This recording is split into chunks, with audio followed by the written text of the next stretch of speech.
I'd like to hand over to Nate Newsome. All righty, so good morning. Thank you all for having me. Like Emma Jane said, my name is Nate Newsome. I'm a VR research associate and developer at Clemson University.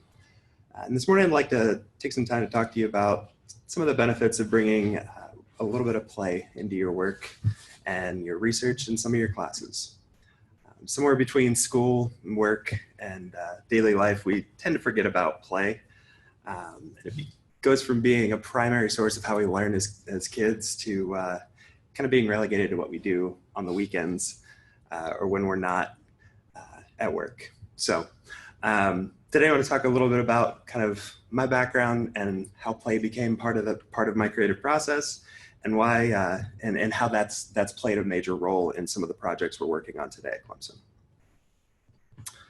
So I started college as a computer science major because I loved working with technology and had dreams of working for Pixar. So I wanted to go into Clemson's Digital Production Arts master's program. However, in my first semester, I began to seriously question if I wanted to write code for a living. Classes weren't going super well, but I was still set on studying digital production arts. At that point, the only other option to get into that program was to have an art degree. So I freaked out my family and switched to the visual arts program at Clemson. So while I was in the program, I tried to use technology wherever I could. So I took up the minor in digital production arts, which was meant as a technical foundation for those who are going to go into the DPA master's program eventually. Through that, I had a class with one of the best professors I ever had at Clemson, and he taught programming through making games. Yeah, if it wants to move, there we go. So this is a major turning point in my college career. For the first time, I was actually writing code and having fun with it. I spent hours on those projects and loved every second of it. Unlike my first few coding classes, I found myself more engaged and driven to really explore what I could do with those skills. Of course, with any discipline, classes are only the first step in developing those basic skills and understanding the content. And to really become effective at applying those skills, we need to take the time to hone those skills and immerse ourselves in that content. And play can be a powerful teaching tool in that process.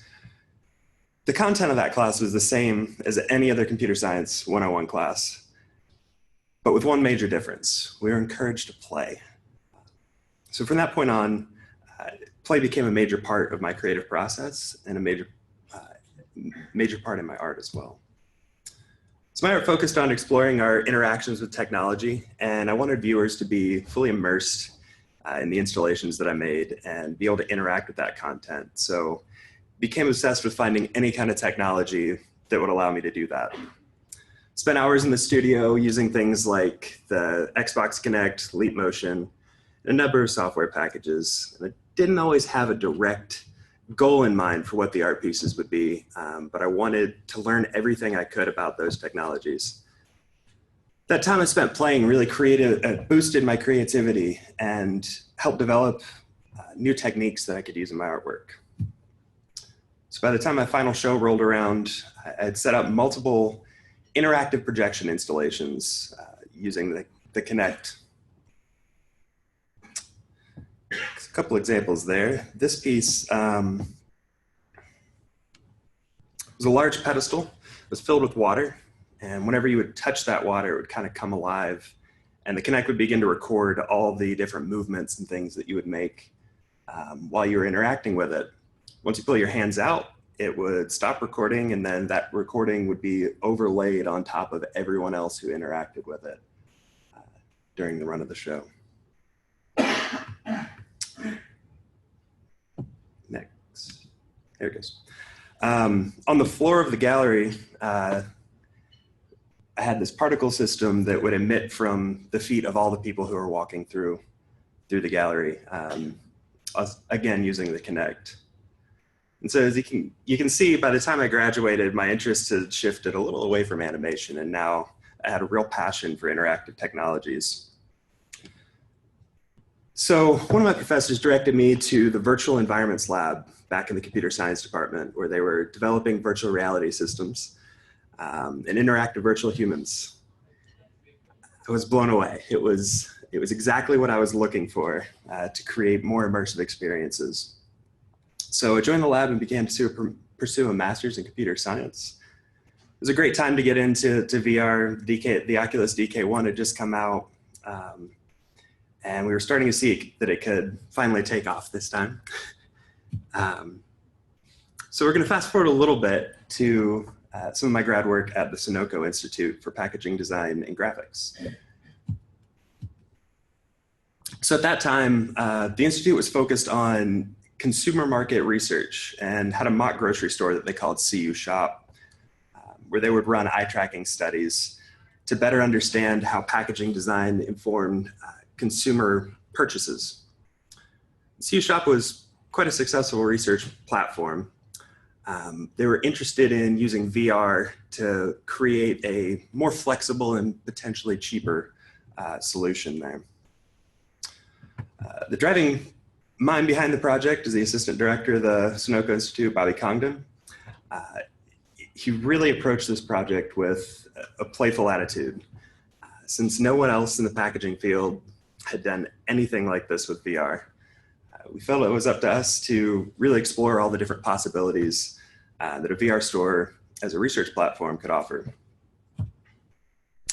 So we built out some really early versions using a variety of cobbled together tech to try and get that immersive experience that we wanted. Being so early in the resurgence of VR, we had to kind of make the best out of whatever tech was on the market at the time. So we tried everything from gamepads, Wiimotes, Leap Motion, Myo armband, omnidirectional treadmills, you name it, we've probably tried it for this system. Our tech graveyard has begun to grow quite a bit. But by the time the HTC Vive rolled around, we were finally able to create a version of the shop that was close enough to real world interaction. And we were pretty happy with it. So we could finally walk around the store, interact with all the products in a manner that was close enough to real life. We began showing demos at trade shows and packaging conferences. We're met with mostly positive feedback. One thing we began to notice was how much fun people were having with the system. And I'll reiterate, this is a grocery store that all you do is walk around and pick up packages. So one of the more mundane things that you can do with VR. But as soon as people would pick up a cereal box and drop it on the ground, it was game over. Well, there it goes. For some reason, the majority of people who would try this system would end up trashing at least one shelf, if not the entire store. So it's not quite the reaction we wanted out of it. It did make us think, if something this simple can be so engaging, what else could we do with VR? So during one of those times where we were at a trade show, and for any of you who have been to trade shows, they can be quite repetitive and boring. My boss, Bobby, walked up to me and said, could you turn off gravity? So I made a new build where we could turn off gravity. And we began to have even more fun with it. So this kind of became a tradition when we were at different shows and conferences. Anytime we had downtime, we started adding silly little features to the project that really had anything to do with the initial goal. Yeah, there it goes. So it began with gravity, but after a while, we had a tiger roaming around outside the store. Everybody wanted the Coke bottles to spray when they shook it, so we made that happen. We even put a bow and arrow in so everyone could just shoot the product off. And by the end of it, I even made a brief appearance riding the tiger outside the store. So these are extreme examples of bringing play into research in our work. But we learned a lot through that process. The fun ideas may not have all really furthered the goals of the initial project, but they helped develop, they helped hone our software development skills and our problem solving skills in ways we wouldn't really have been able to do had we just stuck with what we were trying to do initially. Not only that, but it generated a lot more interest from attendees at these conferences and allowed us the opportunity to educate that industry on some of the potentials of VR. And it did lead to some more creative research ideas. For example, this one, oh, there's audio. This is a colorblind mode that we set up so that package designers would be able to see if their products actually stand up for those who, or their product designs actually stand up for those who are colorblind. More often than not, they don't. So, so CU Shop was kind of our first step into designing VR applications for the printing and packaging fields. Since then, we've begun to explore how a little bit more about how we can use it specifically for the printing industry. And the first time we got a 3D model of a printing press into VR, Bobby immediately came in and stuck his head through the side of it just to see what all was going on inside. So we started to play with a lot of those things that you can't do in the real world, and not focusing as much on trying to create things that are exactly like the real world. So the more we played, the more we realized how these interesting applications could be leveraged as a teaching tool. And since then, I've graduated, become the head developer over at Sunoco, and now we're kind of taking what we've learned from those projects and applying it to our new initiative, Stripe VR. Stripe VR stands for Simulated Training and Immersive Print Education.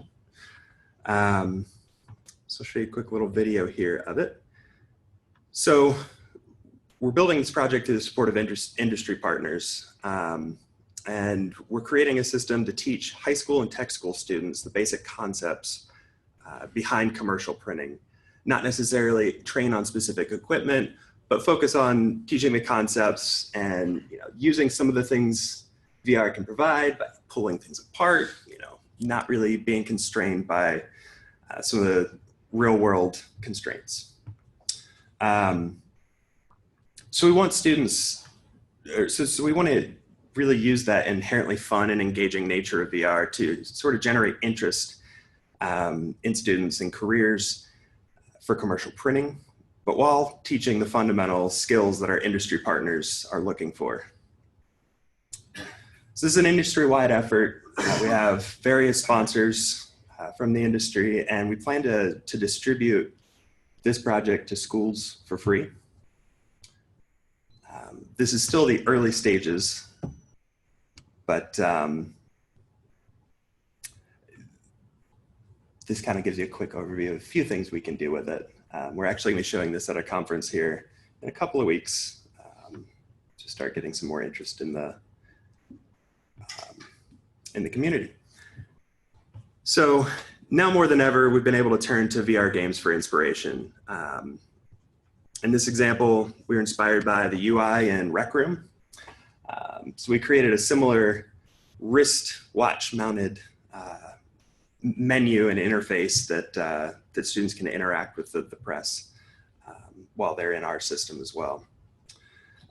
So while it's important to keep up with the latest academic research, the rate that game developers are putting out new content is vastly outpacing what we can do as a research community.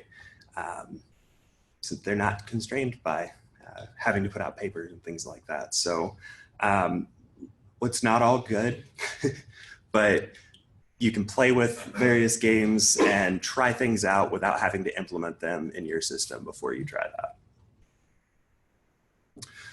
So I'm going to shift gears one more time here and talk about the other half of my job, which is working as a researcher at the Watt Family Innovation Center at Clemson.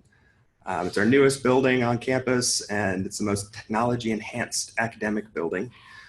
It's packed with all kinds of the latest technology that is available to all students and faculty.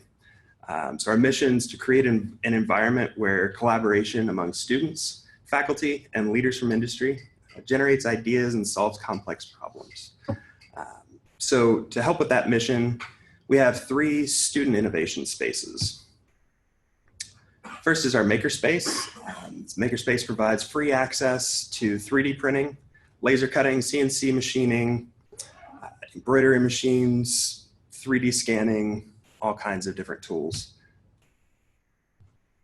The immersive space provides VR and AR technology to students. And both of these spaces are open throughout the week for people to come in and learn and explore. The last space is the Digital and Interactive Arts Lab, which is a resource we're building for creative disciplines to learn how they can incorporate these technologies into their creative processes. So all these spaces are student-run initiatives. The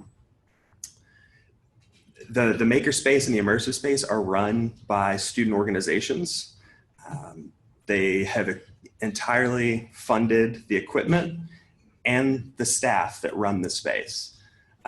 These were initiatives that students wanted. They wanted to have a space where they can play with VR, and they wanted to have a place to go make things.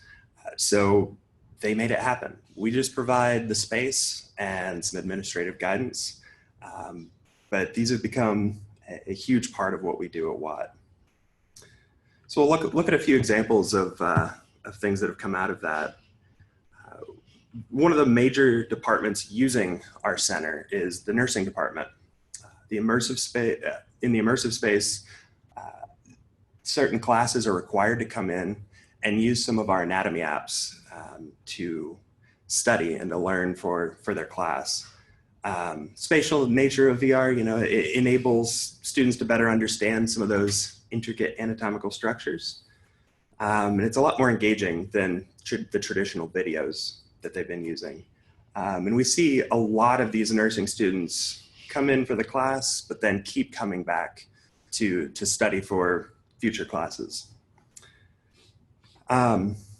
Another nursing professor created a project that focuses on the makerspace. So students have to come in and design some sort of new medical device. So a few examples out of that have been a oxygen mask for infants that has a pacifier built in, and then 3D printing patients' broken bones to show them how they're going to fix them. So many students also come into our immersive space, are drawn in by the games that the space offers. Students who tend to frequent the space are attracted by that freedom to play and get inspired to develop their own VR experiences. So as a result, the VR Club has created its own development team, which teaches other students how to build apps, primarily in Unity. And so this past summer, to kind of help with that, we hired an intern for the space who was tasked with creating workshops for that group.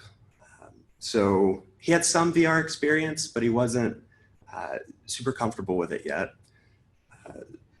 So we decided he should build something that he likes, build a game that he wants to play, and then we use that as a template for teaching these workshops. So he's really into escape rooms, and that summer he built a full escape room demo, and then he's broken that up into sections and built specific workshops to teach this group. And this fall he's been actually implementing that, and we have quite a few students who are more and more interested in developing in Unity. And he's become one of our primary leaders in that effort.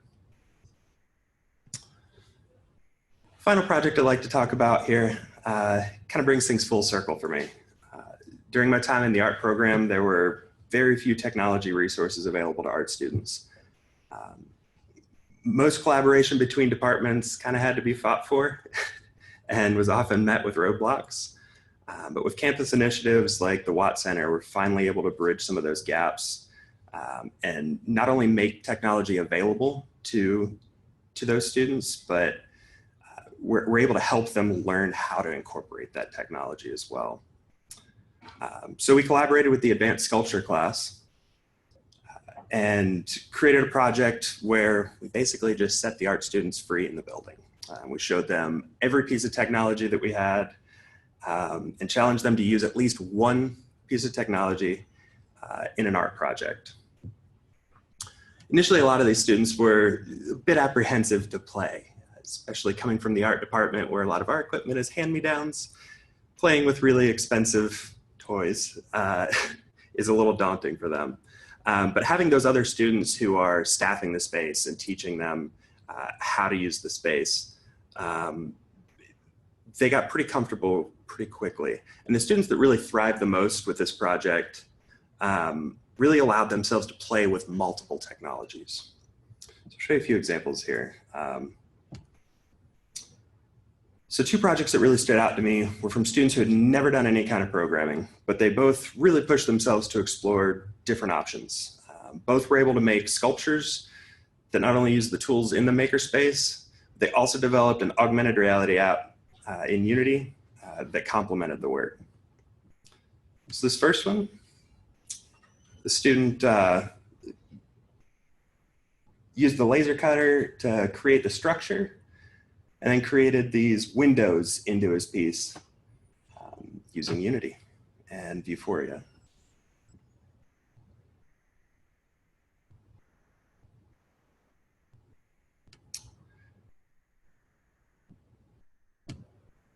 The next one, she did just about everything we had to offer. She's 3D printing to 3D print pieces. She's a laser cutter to cut out some of the environment pieces. And then she went into Tilt Brush and drew this entire scene that would pop out when you use the augmented reality app that she created with it. Again, these are undergrad art students, never touched any kind of technology, but in a few weeks, a little bit of guidance and some of the resources that we have at Watt, they were able to really dive in and use a lot of these technologies.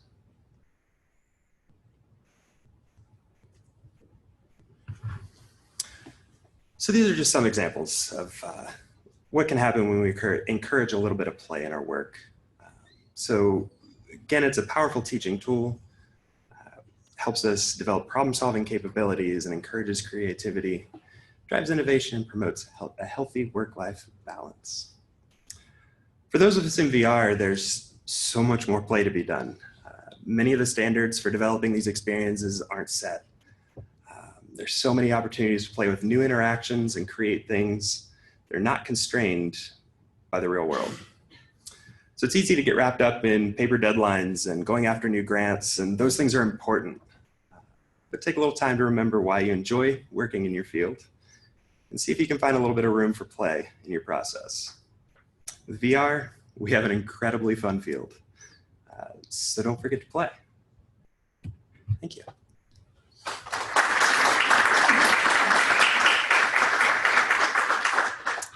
Maybe have a little bit of time for questions. Yeah. In the Sunoco Center, Mm-hmm. do you use any commercial products like Katana VR or things like that? No, we're primarily working with Unity, Unity and just off-the-shelf products, especially with the teaching tool. Our goal is eventually to put that on the Quest, especially since high schools and tech schools and things like that may not have the resources to go for the more commercial quality things. So we're kind of aiming for that cheaper end with those. You also mentioned eye tracking. What system are you using for eye tracking? We primarily use Tobii eye trackers. We are running a study right now, going back to CU Shop, finally kind of comparing if we can get some of that same data as we were getting from real world eye tracking as we could with a VR eye tracking headset. And since those are finally becoming a little more available, we're able to run that study. So those are going on hopefully today. That was my next question. Thank you. The eye tracking VR headset, which one are you using? I believe we've shifted for that study. We're using Pupil Labs for both. We had an SMI eye tracker built-in Vive, and we've tried the Fove as well, and that was a terrible experience. But Pupil Labs seems to give us exactly what we're looking for. Okay, interesting to hear future work on that at some point. Absolutely. Thank you. Sure. Any other questions? There's one there. I have a teacher voice, it's okay. Good Good morning. We have people listening online. Good morning. Okay. Well, good morning. I think you have fabulous multiple projects going on, and I appreciated your talk this morning. As an educational researcher, play has been integral and known for decades now. So I wanted you to speak a little bit more about how play is integrating in some of the things that you're mandating your students to do, as far as going to makerspace or having the nursing students, because that takes away from the play aspect, and play is true to our 21st century girls of innovation, communication, collaboration. So can you give me a little bit more insight on how you foresee that as being true play when it's really formal education and informal spaces? Sure. Typically with these projects, this is kind of the student's first introduction to the space and to the building. Of course, having this innovation space with all this new tech often gets misperceived as an engineering building or just computer science building. So a lot of the students don't know that they're allowed to go in and try these things. So often we see these projects could just kind of being their first stepping stone into coming in and using that. A lot of my students, especially the art students that have come in for those projects, are coming back to play, are coming back to try out different games and really try to explore the different technologies. So I guess that's what I would say is kind of where I see it going. We just want to introduce the students here, but keep it open for them to come back and keep playing with their other ideas. I just had a quick comment, really. In the Vis Centre of Wyoming, we found in the last few years that when we invite students in to intern or to volunteer, we talk to them about here's the learning you're going to do, here's some of the formal projects you might be working on, and then we give them time to play and make their own projects too that they're going to be driven by. And what's really interesting is when we say to the students, and they really don't get it. They say, so you're going to give me credit and pay, but you're also going to let me play a bit and make my own work. And yeah, that's fine. Yeah. But they've never really done that in any kind of or in any education setting for a long time. That's never been part of their remit. And their biggest concern is they don't really get that they're allowed to fail, and that once they're playing or even whilst they're doing some learning, failure for them is a huge thing, or anything that is seen to be not successful is really challenging for them. So we spend a lot of time not reassuring them, but just sharing successes and failures and making that commonplace so that they're more relaxed about it. Sure. But then it works really well. About a year ago, I said to some students, Halloween's coming up, why don't you make something fun? And it felt ridiculous trying to strong arm these kids into just come play with this stuff and make a mess digitally and see what comes of it. And then a few weeks later, I was working in my office and I felt a little bit uneasy and I couldn't quite fathom why. I wandered out into the lab and there's really weird music playing. It's pretty unsettling. I didn't like it. And it was music to accompany the haunted house that they developed. So I said, okay, spot on, that's great. It's making me feel really weird, so it's unsettling music. And then they've made the building that we're in is called the Energy Innovation Centre, and they've taken the CAD data and they messed it all up and made it a haunted house with flashlights everywhere. And they've made these creepy skeletons following me around the building for systems. And they were super excited about these things, but they were also pretty desolate to tell me, we don't know where we're going to use these skills again. And I was thinking, wow, it just doesn't matter, I know that you will. Yeah. And then a few months they were using all those skills they've made on the fun project in the real world things, and I knew that was going to happen, but they really didn't. It was a whole new experience for them. Yeah. But they're a bit more game now, they've done it. They get that they're allowed to turn up, play digitally, make a mess and talk about it. Yeah. But it's good fun watching them do it and then create some amazing things. That's wonderful. Yeah, having those examples are great to kind of introduce the new students to be able to show them, look, we took this platform, did ridiculous things with it. They start to feel a little bit more comfortable with playing with that. They do, yeah. I think when the equipment they're using has got a significant price tag, they're even more nervous.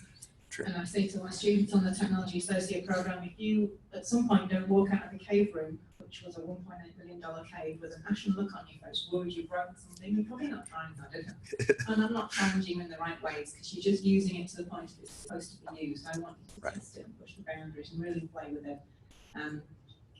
But the nerves are breaking it, but that's okay. You've got to give access to this stuff and let people have a free run. Yeah, it's part of the culture kind of shift. Yeah, thank you. All right, thank you, Nathan.